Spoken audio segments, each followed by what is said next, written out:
So I said, as mentioned, this is about improving your conversion rate. Now I can see on the line there's quite a few. There's architects, there's designers, there's garden designers, there's quite a few creatives. So you try not to pick apart my artwork, right? You know, it's the content. that's what I'm going to stick to it. I'm not a very creative person, so I've put this together quickly for today. So okay, so improving your conversion rate. Now, look, we know the best way to do that is to become great at selling. Just before I start, everyone can see this improve your conversion rate slide. If you could put your hand up for me, that'd be great. Excellent. Great, thank you. Okay, so, you know, we all know that we've got to become, even if we don't become amazing, we've got to become better at selling, okay?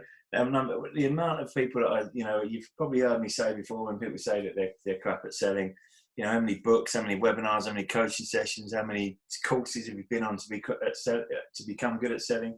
They say none. Well, of course, you're going to be crap at selling, right? So, you know, we've got to become better at selling. We sell in every aspect of our life, even if it's looking for a partner or for whatever. We're selling ourselves in a way. We're selling everything we possibly do, right? So we've got to become better at selling if we want to be successful in business. Because even if once we know that, we can employ people that we know are great at selling. But how do we identify those people if we're crap ourselves? So how do we become good at selling? You know, we start to bring in scripts. So if you've got scripts in your business, now I'm not talking about robotic scripts, you know, things where you get some call center from overseas calling you up, you know, and sounding like robots. I'm talking about really well-defined scripts that you learn, and you practice, and they become really consistent, but with your personality on them. You know, you've got to ask questions. To be anyone that was on this Andy Bounds seminar that I ran the other day, you know, one of the things he said is one of the best ways you can become good at selling is to ask questions. If you're great at asking questions, you're great at selling, right? Because, you know, we've also got to become good at terminology. A lot of people use the wrong wording. You know, there's slight tweaks that we can use in our scripts and the way we ask questions. That just one word changing in a whole sentence can make a massive difference. But, you know, again, this is about learning how to sell. You know, I think I said on one of these webinars before, Adam Pease's book, you know, Questions Are the Answers. It's an absolute must for anyone who wants to get good at selling. Fact find.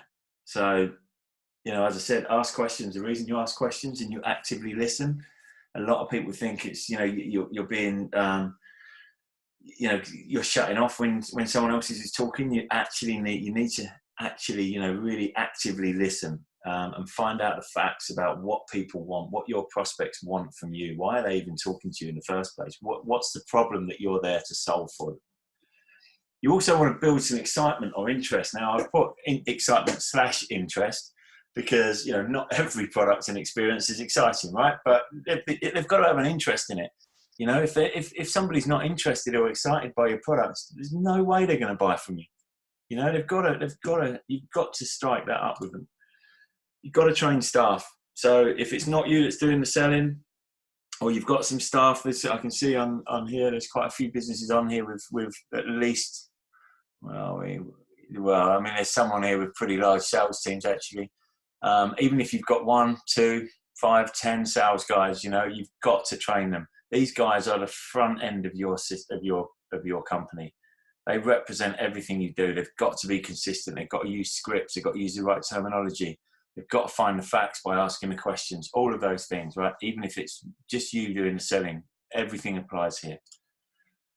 And this is something that so many people miss off, asking for the sale. Okay, there's so many people that, you know, when I start working with them or business owners that I come across, that they're brilliant at explaining everything, but they never actually ask for the sale.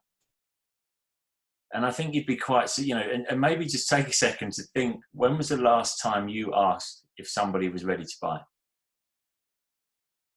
Because honestly, it sounds so obvious, but so few people actually ask for this sale, and it's so people are ready to buy it. They're just not given the opportunity sometimes. So moving on from selling, there's other ways that we can, I mean, look, there's hundreds of ways we can improve your conversion rate, right? There's no doubt about that. There's hundreds of ways, but I've just put a few down here that just sprung to mind that I thought could help some of the people on this, everybody on this forum. So improving your product ladder. Now, unless you're very, very niche, and we're used to seeing programs like, Gordon Ramsay and that, where they go on telly and they say, you're offering too much, you need to scale that down, your menu's too large. We see that all the time, right? Now, that is one option. That's one way of doing it, but that's making you very niche, and that's fine. Being niche is awesome in some ways, in some businesses, but there are also times when you need to expand that product ladder. So, if you're talking to a lot of people that are, if put it this way, if your product ladder is, okay, let me explain it on my product ladder, for instance. So if the only offer I had was to work with one-to-one clients, I would be turning my back on a lot of much smaller clients, okay? Because I would be saying that, at the very top end of my product ladder is one-to-one clients. And unless people can afford that and spare the time and put all of that effort in and the skill set into that, then I'm basically turning my back on clients that aren't at that stage quite yet. So, the majority of people and business owners I'd be turning my back from and not helping and not having an offering for them. By having a staggered product ladder, I can offer things like group coaching, webinars, stuff like that, which everybody can afford, everybody can jump on and get value from. So I'd just ask you to look at your product ladder and see, are you extremely niche? If you are and you need to be and you're doing it brilliantly, then great. But some companies need to improve their product ladder. Hopefully, I won't go on about that anymore, but hopefully I've covered that. Okay, define your uniqueness. Okay, why should somebody buy from you? What makes you so different from everybody else? And when people say to me, oh, we give great customer service, that is not unique. Everybody, even if they don't do it, everybody says we give great customer service. So you need to work out what your uniqueness is, what excites, what strikes interest in you, in that person about you. Okay.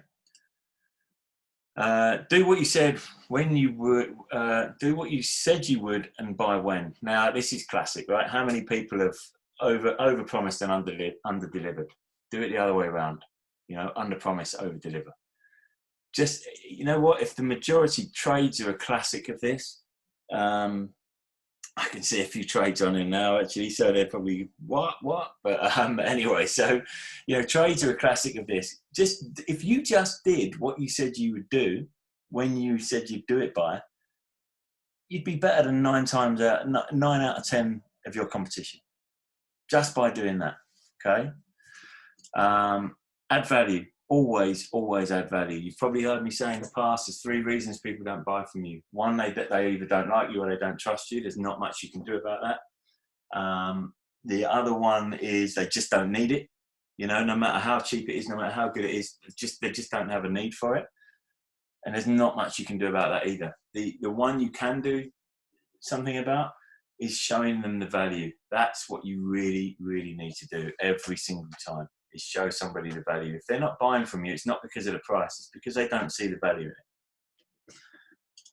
Okay, make it easy to buy. Okay, so whether that means putting a buy now button on your emails and on your internet or whatever it is, or the method of payment that you take. There's less and less businesses now, but there are still some businesses that are cash only.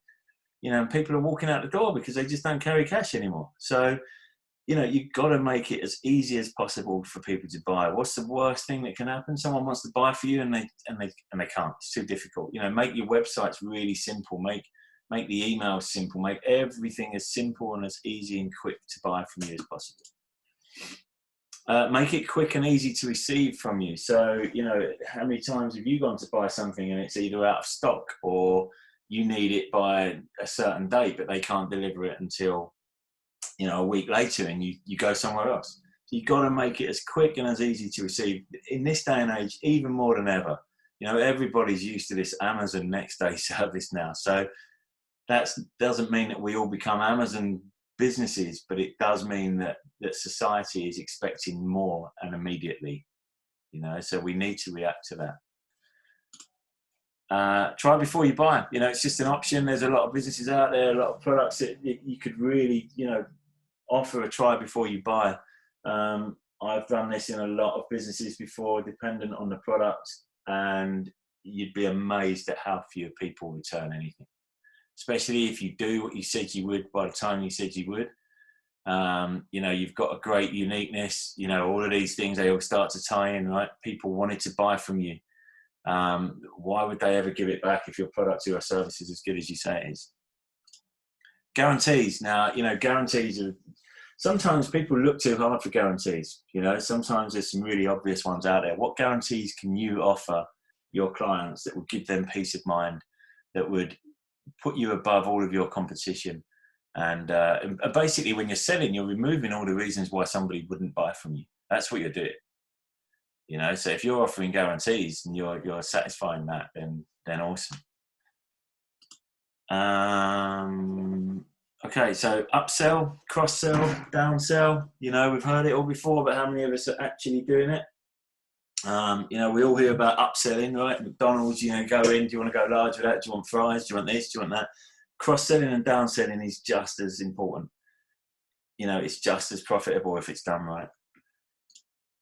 Develop your own product line, service, or experience. So this is going back to how you can define your uniqueness. Sometimes, you know, if you're the only person that's selling that, if you're the person who makes it, if you're the expert in that, you know, and you're even if it's an experience, if you're giving an experience that no one else is, then you don't have competition, and that's going to improve your conversion rate. Educate. So you've really got to educate your customers a lot of the time on this. I've got various clients that have very, very niche businesses, and some of them there's two of them in particular are very, they're very innovative and they're pretty new to the market. So they have an extra, should we say, an extra challenge that they've got to educate their potential clients before they can even start to sell to them, you know. But again, you know, you've got to educate clients about what you do, why you do it, how you do it, why they should come to you. You know, you could be the best, and you could be, just say builder, for instance, you could be the best builder in the world, but if nobody knows about you or nobody knows why you're the best builder in the world, then it's totally pointless. Follow up, massive. This is massive, right? How many people, you know, do not follow up on their sales? How many people do not follow up on quotes? Don't follow up on conversations that you've had previously? You know, you've got to follow up everything. You've got to be the professional. You've got to be. So many people are ready to buy, or you know, or need more information as well from you before they're ready to buy. So unless you follow up, you're not going to know that and not going to be able to do anything about it. And again, the one in red here, show value. In absolutely every single thing you do, everything that's on this page, show value.